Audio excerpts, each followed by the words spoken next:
तो आप सबका स्वागत है मेरी क्लास के अंदर। अब जैसा कि आपने देख लिया, हमने करनी है केवीएस और एनवीएस की तैयारी, और ये 2025 के लिए हमने बैच स्टार्ट कर दिया। इस बैच के अंदर हम करेंगे basic computer literacy. So basic computer literacy का स्टार्ट करने से पहले थोड़ा सा बता दूं कि 20 क्वेश्चंस आएंगे और ये 60 मार्क्स के हैं, ठीक है जी। तो इससे ज़्यादा आपको बाकी सारा कुछ वीडियो से देख के आपको पता ही लग गया। So without wasting the time आज हम स्टार्ट करते हैं आज की क्लास। सो आज की क्लास के अंदर सबसे पहले इस क्लास के अंदर हम थोड़े से शॉर्टकट डिस्कस करेंगे और थोड़े से कोई और तरह के क्वेश्चन, ठीक है, 2 टाइप के क्वेश्चन लेके चलेंगे। सो सबसे पहले क्या है, what is the shortcut for copy, यानी कि कॉपी का शॉर्टकट करने के लिए आपको कौन से कीबोर्ड के ऊपर बटन दबाने पड़ेंगे, ठीक है जी। सो कंट्रोल पी होता है जी प्रिंट के लिए, कंट्रोल वी होता है पेस्ट के लिए, कंट्रोल एक्स होता है कट के लिए। सो हमारा जो आंसर है that is control plus C copy. तो इसको याद करने के लिए मैं सिंपल सी टेक्निक आपको बता देता हूँ, ठीक है। सो जब भी आप एक्स करेंगे तो एक्स आपकी कुछ कैंची जैसे नजर आती है, तो ये कटिंग करती है। इसको सिंपल तरीका याद करने का। सी आपको कॉपी के लिए, फोटो कॉपी बहुत सुना हमने ये शब्द है ना, तो कॉपी करने के लिए सी, ये तो बहुत आसानी से याद रहेगा। और वी आपने याद रखना है पेस्टिंग के लिए, ठीक है जी। तो पेस्ट के लिए वी है। अब वी को याद करने के लिए एक ट्रिक बता देते हैं। अब जब आपने देखा होगा आपके पास जो मोबाइल फ़ोन है तो उसके ऊपर आप लेमिनेशन करवाने जाते हो, तो उस लेमिनेशन के ऊपर एक शीट के ऊपर वो कुछ पेस्ट किया होता है, उसको वो पील करते हैं। जब वो पील करते हैं, पील करने के बाद यहाँ पे आपके फ़ोन पे वो पेस्ट कर देते हैं इसको, ग्लास गार्ड को या स्क्रीन लेमिनेशन को। तो उस तरीके से यहाँ पे ये वी बन जाता है। यहाँ से आपने याद रखना है जब पेस्टिंग की जाती है तो वी बनता है, ठीक है। सो ये सिंपल सी हमने छोटी छोटी ट्रिक्स बना के रखी हैं आपके लिए, आपको थोड़ी आसानी हो जाएगी ये चीज़ें समझने के लिए। नेक्स्ट करते हैं, विच of the following video teleconferencing software is commonly used on Windows system and is owned by Microsoft. अब एक सवाल, ये सवाल करने से पहले एक चीज और बता देता हूं। जब भी आपको क्वेश्चन आएगा तो आपको ऑपरेटिंग सिस्टम बता दिया जाएगा। सो ऑपरेटिंग सिस्टम यहाँ पे 2-3 तरह के कॉमनली यूज्ड होते हैं, जो कि है लाइनक्स, विंडोज, ये तो आपको पता ही है, और एक आपके पास हो गया iOS, ठीक है जी, iOS या मैक। जो डेस्कटॉप्स या फिर जो इनके टैबलेट्स हैं उनके ऊपर मैक यूज़ होता है, iOS अलग से यूज़ होता है, ठीक है जी, फ़ोन्स के ऊपर। तो यहाँ पे आपका सवाल क्या है, विच of the following video teleconferencing software. Video teleconferencing का मतलब होता है कि एक पर्सन यहाँ पे कैमरा और स्क्रीन लगा के बैठा है, उसने जो रिकॉर्ड किया उसका कैमरा दूसरों की स्क्रीन पे सबको कुछ दिखाएगा, चाहे उसकी शक्ल दिखा दे या फिर उसकी स्क्रीन को ही शेयर कर देगा। तो इस तरीके से ये सभी लोग एक तरीके से कॉन्फ्रेंस करते हैं। पहले क्या होता था, एक राउंड टेबल होता था, उस पर चेयर्स लगी होती थी, कुछ लोग बैठ के फिजिकली कॉन्फ्रेंसिंग करते थे, तो उसको हम बोलते थे फिजिकल कॉन्फ्रेंस। अब हमारे पास कॉन्सेप्ट आ गया वीडियो कॉन्फ्रेंसिंग, मतलब एक बंदा अपने घर पे बैठा है, वो अपने कैमरे से रिकॉर्डिंग करेगा, रिकॉर्डिंग कैमरे से उसके दूसरे दोस्तों की ओर या दूसरे जो कलीग्स हैं वहाँ पे जाएगी, और वहाँ पे वो लोग उसको देख सकते हैं। सिमिलरली उनका जो कैमरा होगा वो देख सकता है, और सभी पार्टिसिपेंट्स एक दूसरे के कैमरे देख भी सकते हैं, माइक के थ्रू उनकी आवाज़ भी सुन सकते हैं। तो इसको बोलते हैं वीडियो कॉन्फ्रेंसिंग। तो यहाँ पे इसने बोला है commonly use Windows operating system के साथ कौन सा वीडियो टेलीकॉन्फ्रेंसिंग सॉफ्टवेयर है जो कि ओन्ड बाय माइक्रोसॉफ्ट। तो सबसे पहले हमने देखना कि माइक्रोसॉफ्ट का कौन सा है। मीट आपको पता है, ये सुना होगा आपने, इसका पूरा नाम है गूगल मीट। तो गूगल मीट तो गूगल वालों का हो गया, इसलिए ये ऑप्शन है रॉन्ग। वेबएक्स ये सिस्को वालों का होता है, तो ये भी हो गया रॉन्ग। गो टू मीटिंग ये भी अलग है, ये भी हो गया रॉन्ग। सो जो सही आंसर है दैट इज द स्काइप, ठीक है जी। स्काइप माइक्रोसॉफ्ट के द्वारा ओन किया जाता है और विंडोज सिस्टम के ऊपर वर्क भी करता है। इसके बाद नेक्स्ट क्वेश्चन लेंगे, पेस्ट कमांड शॉर्टकट, ठीक है जी। अभी आपको मैंने करवाया था पेस्ट कमांड के लिए कौन सा शॉर्टकट करना है, तो याद रखनी है वो एग्जांपल मोबाइल फोन वाली। मोबाइल फोन है, उसके ऊपर ग्लास गार्ड है, ग्लास गार्ड की पन्नी हटाई और जैसे ही हटाई ये वी बन गया, तो आपका जो आंसर है वो कौन सा होगा जी, बिल्कुल सही, control plus V. Control A किस लिए होता है, select all. Control Z undo, ये आगे भी आएंगे इसलिए आपको पता होना चाहिए सभी। कंट्रोल पी प्रिंटिंग के लिए, ये बहुत आसान है, प्रिंट के लिए प्रिंटिंग, ठीक है जी, कंट्रोल प्लस पी। तो आपका सही आंसर है कंट्रोल प्लस वी। इसके बाद हम मूव करते हैं next question. What is the default web browser used with a Microsoft Windows 10 machine? यानी कि माइक्रोसॉफ्ट विंडोज 10 मशीन के साथ उपयोग किया जाने वाला डिफॉल्ट वेब ब्राउजर क्या है? सो वेब ब्राउजर आपको पता होना चाहिए जिससे हम इंटरनेट चला सकते हैं, ठीक है जी। जो आपका इंटरनेट है, जो आपने अगर उसको चलाना है तो आपको एक विंडो ओपन करनी पड़ेगी, उसमें लिखना पड़ेगा www, ईमेल एड्रेस लिख के आप एंटर करोगे, उसको वेब ब्राउजर बोला जाता है। एंड उस सॉफ्टवेयर के अंदर इंटरनेट हम चलाते हैं। और डिफॉल्ट मतलब जो कंपनी पीछे से आपको दे रही है, ठीक है जी, कोई भी कंपनी है। कौन सी कंपनी की बात हो रही है यहाँ पे? Microsoft Windows. माइक्रोसॉफ्ट विंडोज की जब आप नए कंप्यूटर के ऊपर इंस्टॉलेशन करते हैं, वो विंडोज उसके ऊपर चढ़ाते हैं, तो उसके अंदर डिफॉल्ट वेब ब्राउजर कौन सा है? तो आपने यहाँ पे देखने कौन से वेब ब्राउजर है। सबसे पहले ऑप्शन है एज, फिर मोज़ेक, फिर ओपेरा, फिर सफारी।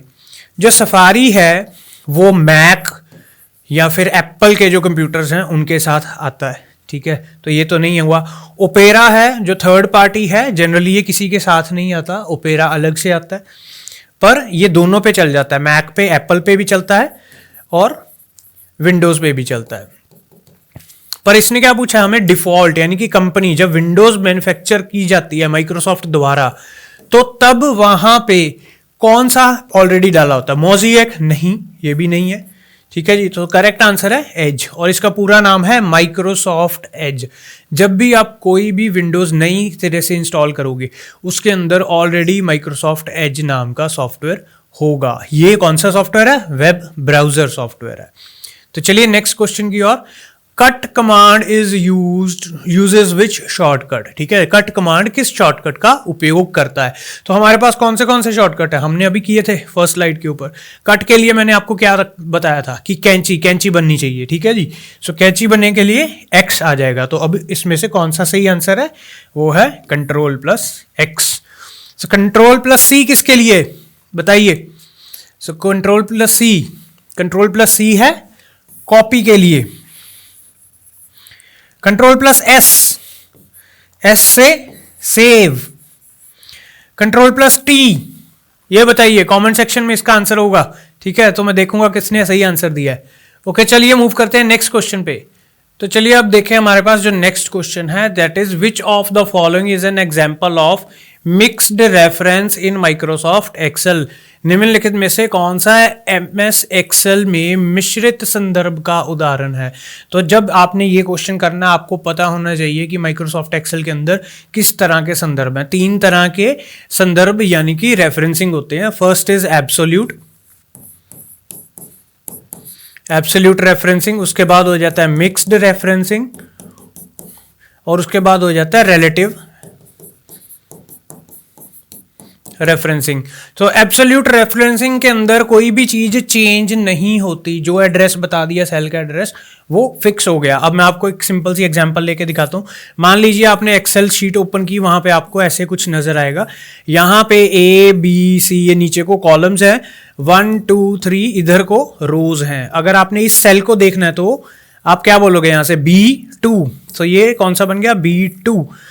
पर इस चीज को अगर आप कॉपी करके कहीं पे और यूटिलाइज करोगे, B2 सेल को अगर आपने सिलेक्ट कर लिया, वहां से कंट्रोल सी किया, कॉपी हो गया फॉर्मूला, कहीं और पे जाके पेस्ट कर दोगे तो वो वहां के फॉर्मूले का नाम ले लेगा। फॉर एग्जाम्पल यहाँ पे B2 के अंदर आपने यहाँ इस सेल के अंदर लिख दिया 4, तो आपने इसको कॉपी किया और कहीं और पे जाके यहाँ पे मान लीजिए CD, ये D1 पे जाके आपने यहाँ पे पेस्ट कर दिया। तो जनरली क्या होगा, यहां से चीज उठा के वहां पे कॉपी हो जाएगी और नया एड्रेस क्या बन जाएगा? B2 के बाद नया एड्रेस बन जाएगा D2, ठीक है, सॉरी D1, ठीक है। अब D1 बन गया, यानी कि इसके अंदर दोनों ही बदल गए, B भी चेंज हो गया, 2 भी चेंज हो गया। B है जो आपका कॉलम है, कॉलम चेंज होके B से D हो गया। जो रो है वो आपका 2 से चेंज होके 1 हो गया। अगर किसी केस के अंदर रो और कॉलम दोनों ही चेंज हो जाएं तो उसको हम बोलते हैं रिलेटिव रेफरेंसिंग। जिसके अंदर कोई एक चेंज हो या फिर रो चेंज हो या फिर कॉलम चेंज हो तो उसको हम बोलते हैं मिक्स्ड रेफरेंसिंग, और जिसके अंदर दोनों ही फिक्स हों उसको हम बोल देते हैं एब्सोल्यूट रेफरेंसिंग। अब इनको फिक्स और ना फिक्स करने के लिए क्या सिंपल सा फॉर्मूला आपको बताता हूं। डॉलर जहां पे लग गया वो चीज फिक्स हो जाएगी। मान लीजिए आपने लिखा है A3, तो अगर आपने यहां पे लिख दिया $A3, इसका मतलब अब A चेंज नहीं होगा, A फिक्स हो गया। 3 चेंज हो सकता है, 3 की जगह 2 आ सकता है, 4 आ सकता है, ठीक है जी। अगर तो ये कौन सा बन गया, इसके अंदर एक के अंदर नहीं लगा, एक के अंदर लगा है, तो ये बन गया मिक्स्ड रेफरेंसिंग। इसीलिए आप यहां पे देखो कौन सा एग्जांपल है मिक्स्ड रेफरेंसिंग का। अब यहां पे देखो किसके अंदर एक जगह डॉलर लगा हुआ है और एक जगह नहीं लगा। इसमें क्या दोनों पे लगा हुआ है तो ये नहीं हुआ, यहां पे दोनों पे नहीं है, ये भी नहीं हुआ। अब ये रह गया। अब ये क्या चीज है, ये है एक फंक्शन, ठीक है। एक्सेल के अंदर प्री डिफाइंड फंक्शंस होते हैं। सो कुछ फंक्शंस होते हैं वो स्टार्ट होते हैं इक्वल टू से। आप किसी भी सेल में जाए वहां पे लिखेंगे इक्वल टू, जैसे ही आप लिखेंगे ए तो ए वाले सारे फंक्शन वहां पे लिस्ट खुल जाएगी, आप कोई भी सिलेक्ट कर लो। सो एवरेज यहां पे लगा हुआ D4 D8, यानी कि यहां पे एक रेंज, ये रेंज सिलेक्ट की हुई है और इस रेंज के ऊपर ये लगा हुआ है फॉर्मूला। तो ये क्या हुआ, ये कोई मिक्स्ड रेफरेंसिंग नहीं हुई। तो यहां पे जैसे मैंने बताया था कहीं पे डॉलर लगा, ये आपका सही आंसर बन जाएगा, क्योंकि इसमें C के आगे डॉलर लग गया और 1 के आगे कुछ नहीं लगा हुआ, ये मिक्स्ड रेफरेंसिंग है। इसके बाद थोड़ा सा और देख लो, अगर किसी एक एग्जांपल ये भी हो सकती है मिक्स्ड रेफरेंसिंग की, इसी की एग्जांपल ले लेते हैं। मान लीजिए यहां पे लिखा हुआ है $3, तो ये भी मिक्स्ड रेफरेंसिंग हो जाएगा। ये भी दोनों, ये वाला और ये वाला दोनों ही सेम चीज है, दोनों ही मिक्स्ड रेफरेंसिंग है। बस फर्क इतना है, इसके अंदर जो है ए वाला कॉलम फिक्स कर दिया, जो रो है ये रो है और वो कॉलम है, कॉलम फिक्स कर दिया, रो फ्री है, चेंज हो सकती है। और इसके अंदर क्या है, जो आपका कॉलम है वो फ्री है, वो चेंज हो सकता है, और यहां पे जो रो है उसको फिक्स कर दिया गया है। तो अगर दोनों को फिक्स कर दिया तो कौन सा बनेगा, एब्सोल्यूट। एब्सोल्यूट के अंदर बोथ फिक्स्ड, यानी कि दोनों के आगे ही डॉलर साइन लगेगा। मिक्स्ड कोई एक फिक्स, एनी वन फिक्स, यानी किसी के एक के आगे डॉलर साइन लगेगा। और रिलेटिव के अंदर कोई भी नहीं fix, no one is fixed, दोनों ही चेंज हो सकते हैं। तो चलिए नेक्स्ट क्वेश्चन के ऊपर, undo command uses which shortcut. ठीक है, अब इसको करने के लिए 2 चीजें आप सिंपल समझ लो। हमारे पास ABCD के अंदर एंड पे 2 अल्फाबेट होते हैं, तो Y और Z लिख लो, आपके लिए थोड़ा इजी हो जाएगा। तो जब हमने ABC पूरी पढ़ ली, एंड पे क्या बनता है, कंट्रोल Z, इसको ऐसे याद रखना, ठीक है। लास्ट वाली चीज को उल्टा करना है। सो अंडू के लिए, अंडू का मतलब क्या होता है, अंडू करते हैं, इसका मतलब कि जो मैंने किया है, व्हाट आई डिड जस्ट, अभी जो मैंने किया है उसको वापस उल्टा कर दो, इसको उल्टा कर दो, यहां पे उल्टा ही लिख देता हूं मैं, ठीक है ना। तो उसको उल्टा कर दो, यानी कि अगर एंड में मैंने कहीं पे कुछ जगह यहां पे लिखा है ABCDEF लिख दिया एंड पे, आप कंट्रोल Z करेंगे, अगर एक साथ लिखा है तो सारे को उड़ा देगा। अगर आप क्या करोगे, मतलब ये चीज आपने लिख दी पर आपको ये नहीं लिखनी थी, आप क्या करोगे, कंट्रोल Z प्रेस कर दोगे, ये सारा का सारा वहां से हट जाएगा। सो एंड वाला आपने याद रखना है कि ये आपका बन जाएगा कंट्रोल Z, यानी कि अनडू, अनडू। और इसके बाद जो Y है उसका मतलब होता है रीडू, कि अगर आपने गलती से अनडू कर दिया, आप चाहते थे कि वो चीज ना हटे और वो गायब होगी, कंट्रोल Z करते ही अनडू हो गया, तो आप चाहते हैं कि वो दोबारा आ जाए, रीडू मतलब दोबारा करो उसको। सो उसके लिए है शॉर्टकट Y। तो इसमें से सही आंसर कौन सा बनेगा, सही आंसर बिल्कुल सही आपका, दैट इज कंट्रोल Z, ये बनेगा सही आंसर। अब यहाँ पे और भी दूसरे हैं जिनमें से हम इनको भी आगे डिस्कस करेंगे, जैसे कि कंट्रोल U, ये अंडरलाइन के लिए होता है। अगर आपने जैसे यहाँ पे कुछ लिखा, आपने इसको सिलेक्ट कर लिया, कंट्रोल U प्रेस किया, तो इसके नीचे एक अंडरलाइन ऐसे लाइन आ जाएगी। तो इसी तरह से और शॉर्टकट भी डिस्कस करेंगे। Next, which of the following file format is not supported, ध्यान देना यहां पे पूछा हुआ है not supported in Windows media player. अब विंडोज मीडिया प्लेयर के अंदर बहुत सारी फाइल्स चलती हैं, जो फाइल्स उसके अंदर चल जाएंगी वो सपोर्टेड है। मान लीजिए आपने कोई गाना चलाया तो उसकी एंड पे फाइल पे लिखा हुआ .mp3 मीडिया प्लेयर 3, ठीक है। तो ये फाइल अगर सपोर्टेड है तो विंडोज मीडिया प्लेयर में चल जाएगी, अगर नहीं सपोर्टेड तो ये नहीं चलेगी, वो एरर दे देगा, ठीक है। अब यहाँ पे कौन सी निम्न में से कौन सी फाइल प्रारूप विंडोज मीडिया प्लेयर में समर्थ नहीं है, तो यहाँ पे नहीं है पूछा गया, कौन सी नहीं चलेंगी। MP3 चलेगी, क्योंकि ये किसके लिए होती है, ये गाने के लिए होती है।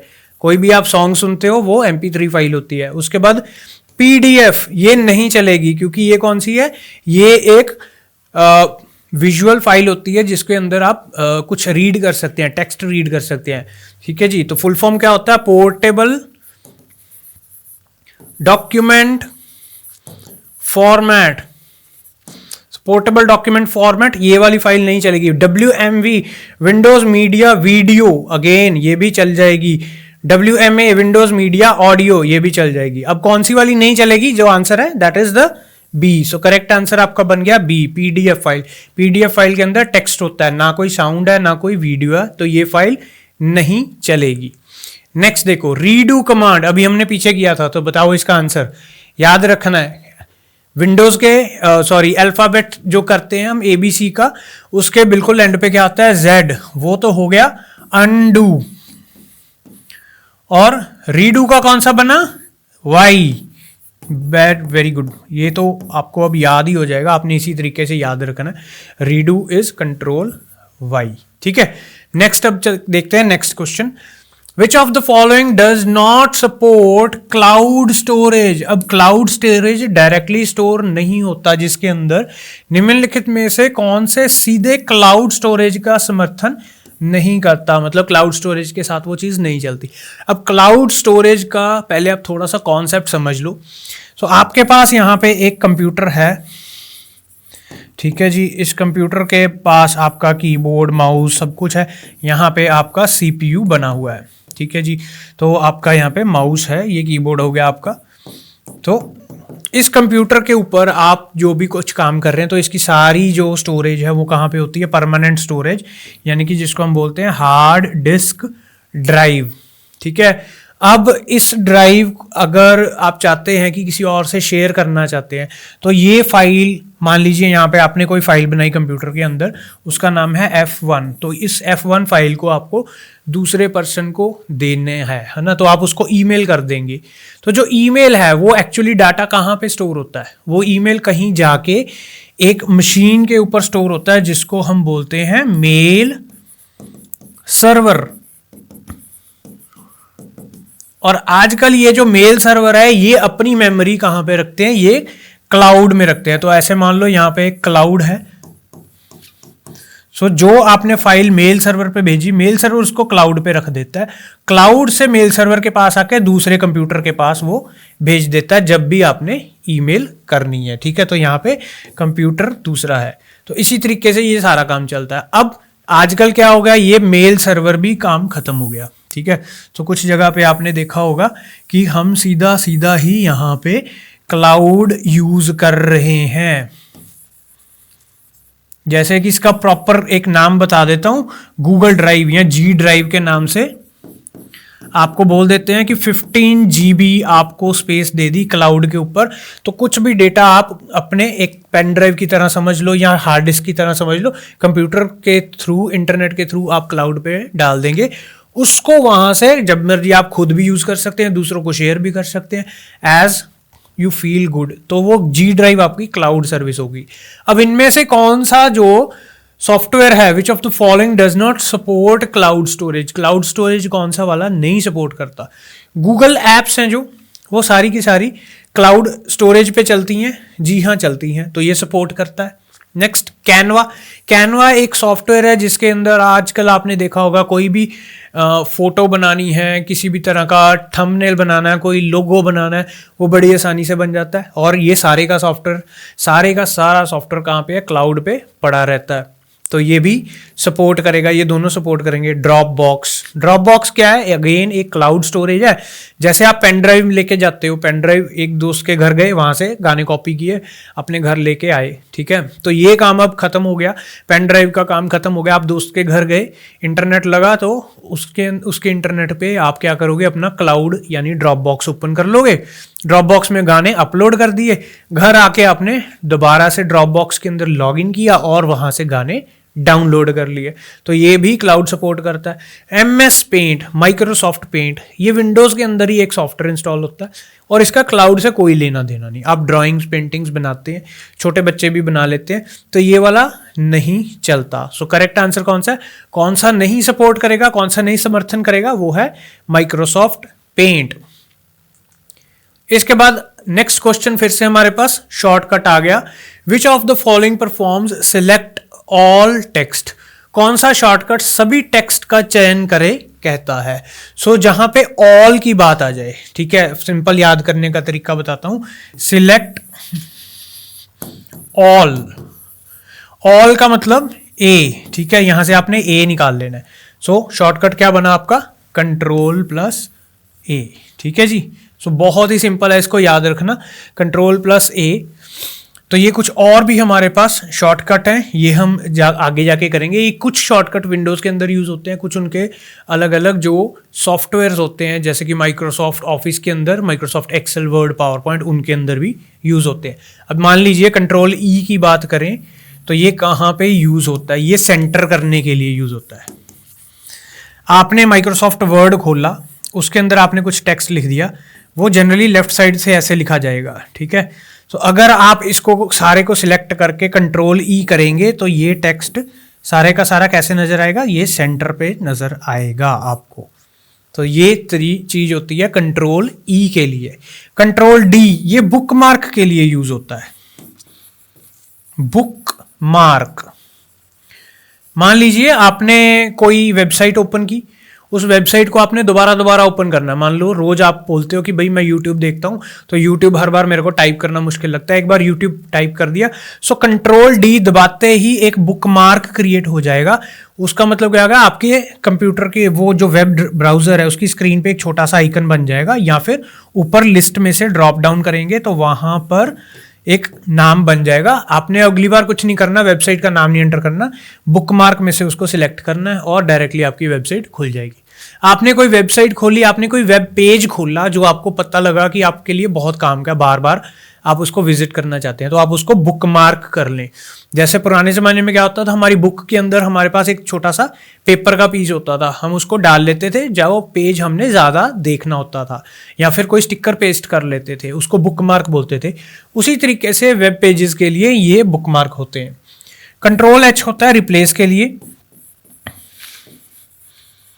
इसके साथ एक और रिलेटेड होता है Ctrl+F, Ctrl+F, वो होता है फाइंड के लिए।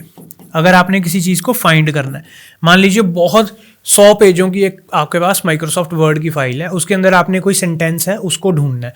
आपको सेंटेंस याद है पर ये नहीं पता कौन से पेज पे है वो, तो आप क्या करेंगे? Ctrl+F प्रेस करेंगे, एक छोटी सी विंडो ओपन हो जाएगी, उसके अंदर आप जो भी आपने सेंटेंस बोलना उसका जो भी पार्ट आपको याद है वो लिख देंगे। लिख के जैसे ही आप फाइंड बटन पे प्रेस करेंगे तो वो आपको उसके पास ले जाएगा कि ये रहा आपका जो टेक्स्ट था।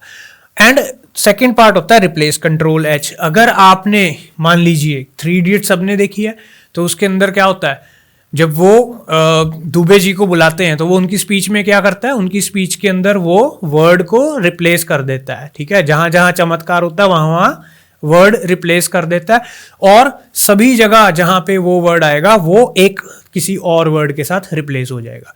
आप उसमें सिलेक्ट कर सकते हैं Ctrl+H के साथ रिप्लेस की ऑप्शन में आप बोलेंगे कि पहले से विंडो में 2 बॉक्स होते हैं, पहले कि यहाँ पे कौन सा वर्ड ढूंढना है और उसको दूसरा किसके साथ रिप्लेस करना है। तो जैसे ही आपने रिप्लेस करना है ना, वो सभी वर्ड्स रिप्लेस हो जाते हैं। Next, which of the following is a valid range in Microsoft Excel?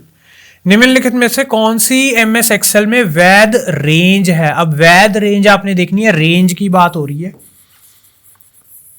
So range का मतलब क्या होता है? यहां से लेकर कहीं तक, ठीक है, आप बाजार में जाते हो, आप बोलते हो ना भैया कपड़े दिखा दो, वो बोलता है किस रेंज में चाहिए, हम बोलते हैं कि भाई 500 से लेके 600 तक दिखा दो, है ना। मान लीजिए आपकी वैल्यू है 500 से लेकर 600 तक के दिखा दो। सो जो भी इनके बीच में आ जाएंगे उसको क्या बोलते हैं हम, रेंज बोलते हैं। अब यहाँ से कौन सी वैलिड रेंज है, वैलिड रेंज के लिए माइक्रोसॉफ्ट एक्सेल के अंदर, ठीक है जी, माइक्रोसॉफ्ट एक्सेल के अंदर कॉलन यूज किया जाता है, ठीक है जी। क्या यूज किया जाता है, कॉलन। तो अब हम देखते हैं हमारा answer.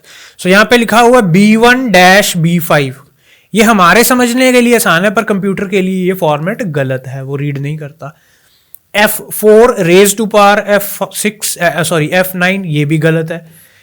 A1 multiplied by H5, ये तो दोनों का प्रोडक्ट हो रहा है ना, यहाँ पे रेंज तो नहीं है, प्रोडक्ट है, ये मल्टीप्लाई हो रहा है, तो ये भी आंसर गलत है। और सही आंसर क्या हुआ, A2:B3, यानी कि A2 से लेकर B3 तक जितने भी सेल्स हैं वो सारे के सारे सिलेक्ट कर लिए जाते हैं इस रेंज की हेल्प से। तो जब भी आपने रेंज वाला देखना है, valid range in Microsoft Excel, तो हमेशा आपने ये ढूंढना है कॉलन, COLON, जो कि 2 बिंदी से रिप्रेजेंट किया जाता है। तो यहाँ पे A2:B3 है, तो ये वाला आपने आइडेंटिफाई करना है। विच शॉर्टकट परफॉर्म्स सेव, सेव करने के लिए कौन सा शॉर्टकट यूटिलाइज किया जाता है, बहुत ज्यादा सही आपका आंसर है, सभी बच्चों को पता होता है, Ctrl+S यूज करते हैं हम सेव के लिए, ठीक है जी। सेव ऑल का भी एक फंक्शन होता है जनरली, उसके लिए कोई अलग से शॉर्टकट नहीं होता, कंफ्यूज करने के लिए वो डाल देते हैं, बट सेव के लिए Ctrl+S ही रहेगा।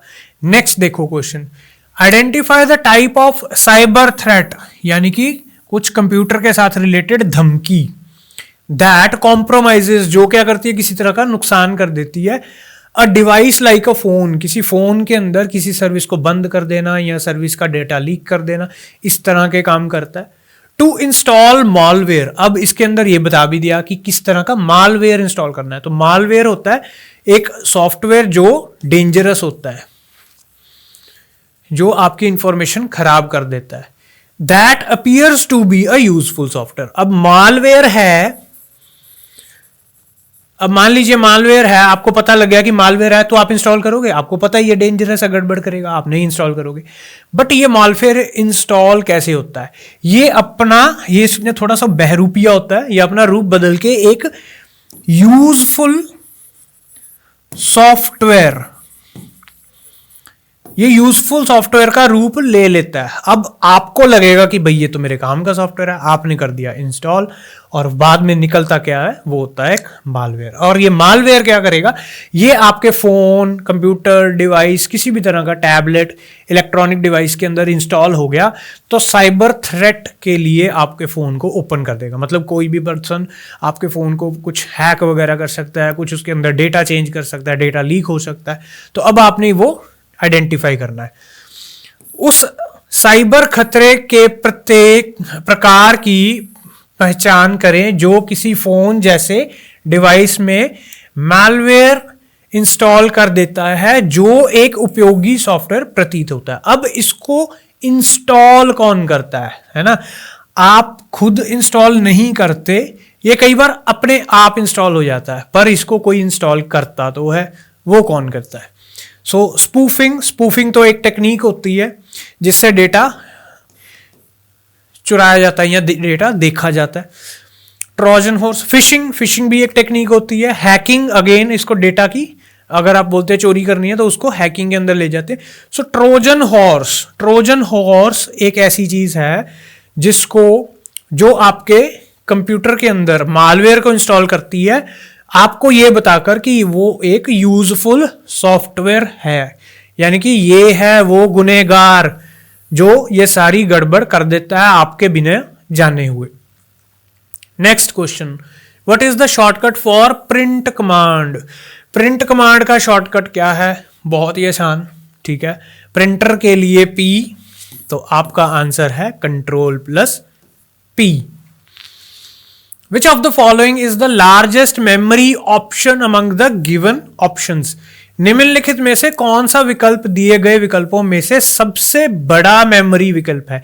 ध्यान रखना है इस क्वेश्चन के अंदर ये चीजें चेंज भी हो जाती हैं, बट आपने जो ये विकल्प दिए हुए हैं इनमें से ही आइडेंटिफाई करना सबसे बड़ा कौन सा है। तो आप यहां पे सबसे बड़े का आंसर देंगे नीचे कमेंट सेक्शन के अंदर। तो मुझे देखना है कि कितने स्टूडेंट्स का ये सही है। जो स्टूडेंट, मैं एक हिंट दे देता हूं, जो स्टूडेंट यहां पे गीगाबाइट और मेगाबाइट दे रहे हैं उनका आंसर रॉन्ग है। सो आंसर कहां से आएगा, आपको मिलेगा पेटाबाइट या फिर एक्साबाइट के अंदर से।